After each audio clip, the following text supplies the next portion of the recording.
Assalamualaikum warahmatullahi wabarakatuh. Kembali lagi di channel ini. Kali ini kita akan belajar tentang ilmu tajwid. Dalam hal ini kita akan belajar kelanjutan dari hukum bacaan nun mati dan tanwin, yaitu hukum bacaan idgham bi gunnah. Jadi sebagaimana yang kita ketahui, saya sudah jelaskan pada video sebelumnya bahwa bacaan hukum nun mati dan tanwin itu terdiri dari 5 hukum bacaan, yakni izhar, idgham bi gunnah, idgham bila gunnah, iqlab, ikhfa. Pada video sebelumnya sudah dibahas tentang izhar khalqi. Jadi saya sarankan kepada teman-teman untuk menonton video sebelumnya untuk lebih pahamnya tentang hukum nun mati dan tanwin ini. Selanjutnya kita akan masuk ke pembahasan yang kedua, idgham bi gunnah. Adapun pengertian idgham itu adalah meleburkan atau memasukkan. Kemudian bi gunnah itu artinya berdengung. Maksudnya adalah memasukkan atau meleburkan suara nun mati atau tanwin kepada huruf bi gunnah ini, huruf idgham bi gunnah ini dengan berdengung. Pun huruf-huruf dari idgham bi gunnah ini ada 4, yakni mim, nun, waw, dan ya. Jadi apabila ada nun sukun atau nun mati dan tanwin bertemu dengan salah satu dari keempat huruf ini, maka hukum bacaannya adalah idgham bi gunnah. Cara membacanya dibaca dengun.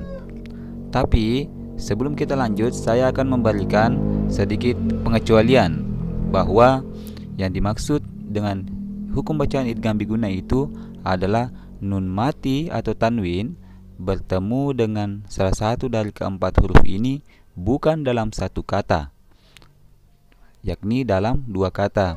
Karena untuk pembahasan idgham bi gunnah ini ada pengecualian, yakni ketika nun mati dan tanwin bertemu dengan keempat huruf ini dalam satu kata, maka itu tidak termasuk bacaan idgham bi gunnah, melainkan termasuk hukum bacaan izhar mutlak, izhar wajib, dan cara membacanya pun beda, tidak dengung. Dan untuk pengecualian itu nanti akan coba saya jelaskan di akhir video ini. Lanjut, kita masuk contoh.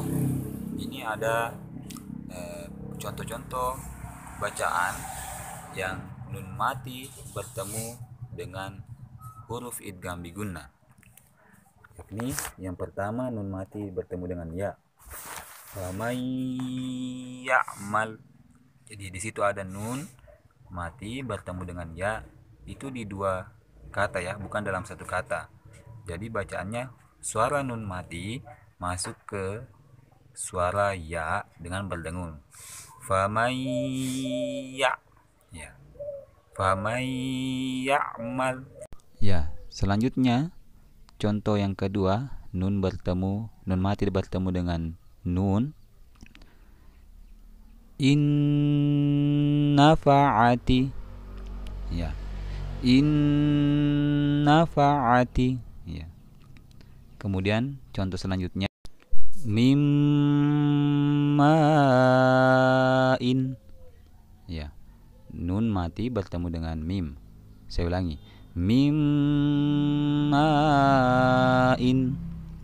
Kemudian contoh yang keempat, miwaliyin. Ya. Nun mati bertemu dengan waw. Miwaliyin. Jadi suara nunnya dilebur ke suara waw. Ya. Ini kita masuk ke contoh yang tanwin ya. Ini ada 4 contoh juga. Pertama, khairayyarah. Ya, ada tanwin fathatain bertemu dengan ya. Jadi suara tanwinnya melebur ke suara huruf ya dengan berdengung. khairan yara. Kemudian yang kedua, qauman nakasu, qauman nakasu. Dan yang ketiga, nadhirum mubin. Saya ulangi, nadhirum mubin. Ya, domatain bertemu dengan huruf mim. Kemudian contoh yang terakhir, syakira wa imma kafura. Saya ulangi, syakira wa imma kafura. Oke, seperti yang saya janjikan bahwa ini di hukum bacaan idgham bigunnah ini ada pengecualian, yakni ketika tanwin atau nun mati itu bertemu dengan salah satu keempat huruf itu dalam satu kata, maka hukum bacaannya bukan lagi idgham bigunnah, akan tetapi dia menjadi hukum bacaan izhar wajib atau izhar mutlak. Dan cara membacaannya pun itu tidak dengung, melainkan seperti suara izhar, yakni dibaca jelas. Kita masuk ke contohnya. Fid dunya, ya jelas ya, fid dunya. Kemudian yang kedua, sinwanun, sinwanun.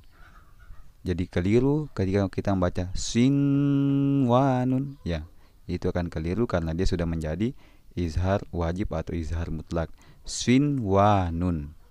Kemudian yang ketiga, bunyanun, bunyanun.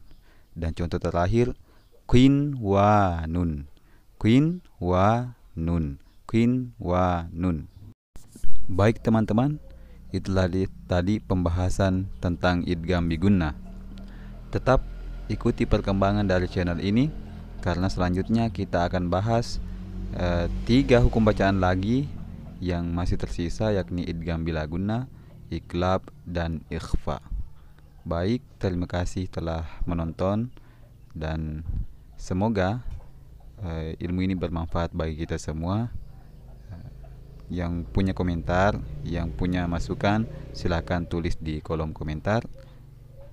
Terima kasih banyak. Sekian, wallahul muwaffiq ila aqwamit thoriq. Wassalamualaikum warahmatullahi wabarakatuh.